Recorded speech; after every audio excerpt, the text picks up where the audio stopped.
Dans cet exemple, je vais montrer comment utiliser MATLAB32 pour représenter graphiquement en 3D une surface d'équation z égale f de x, y. Je vous conseille d'utiliser plutôt la version 4.9.9 ou ultérieure.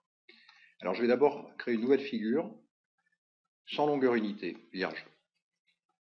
Je vais d'abord vérifier quelle est l'unité d'angle de cette figure, avec le menu option figure en cours, et je veux que ma figure soit en radian. Ensuite, je vais créer une fonction, donc dans le menu calcul dans R, fonction réelle de deux variables, nom de la fonction f, les variables je vais mettre x et y, et comme formule je vais mettre sinus de racine, je mets donc rac, de x carré plus y carré.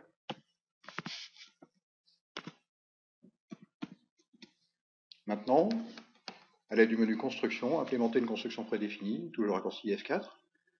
Je vais dans le menu espace version 2, surface, et je choisis d'implémenter la macro construction surface fonction de var. En bas, je vois qu'elle construit une figure d'espace avec un repère mobile orthogonal et la surface d'équation z égale f de x, y. Alors, je clique sur ouvrir. On me demande comme premier objet de choisir la fonction de deux variables. Je clique sur F. Deuxièmement, la valeur mini de x, je vais mettre moins 2 fois pi. J'appuie sur Tab pour passer à la suivante. Valeur maxi de x, je mets 2 fois pi. Valeur mini de y, moins 2 fois pi aussi.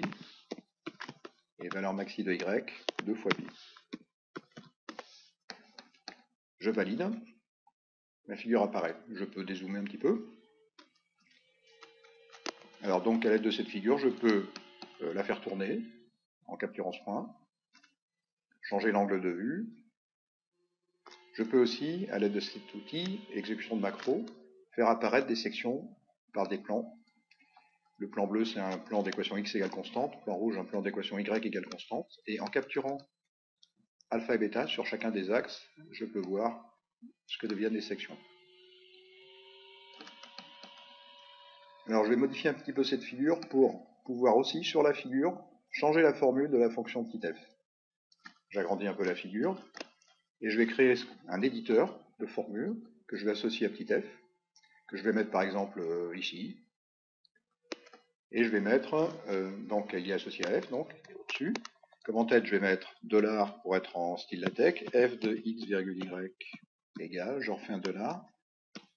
Donc comme c'est encadré par des $, ce sera le style LaTeX. Je coche signe de multiplication implicite. Je coche effacement du fond et je valide. Alors maintenant, je peux, ici au-dessous, changer la formule de la fonction. Par exemple, je vais rentrer comme formule sinus x plus cosinus y. Je valide en appuyant sur Entrée. Ah, je fais une faute là. Voilà, et ma surface a changé. Je peux, à l'aide de cette icône, modification d'objet graphique, touche de raccourci F7, changer le maillage. Donc par exemple, si je clique sur ce lieu d'objet, le premier maillage, je vais demander par exemple 50 objets. Je clique sur l'autre maillage, je demande aussi 50 objets. Et ma figure est plus définie, mais toujours assez fluide. Voilà, fin de cet exemple.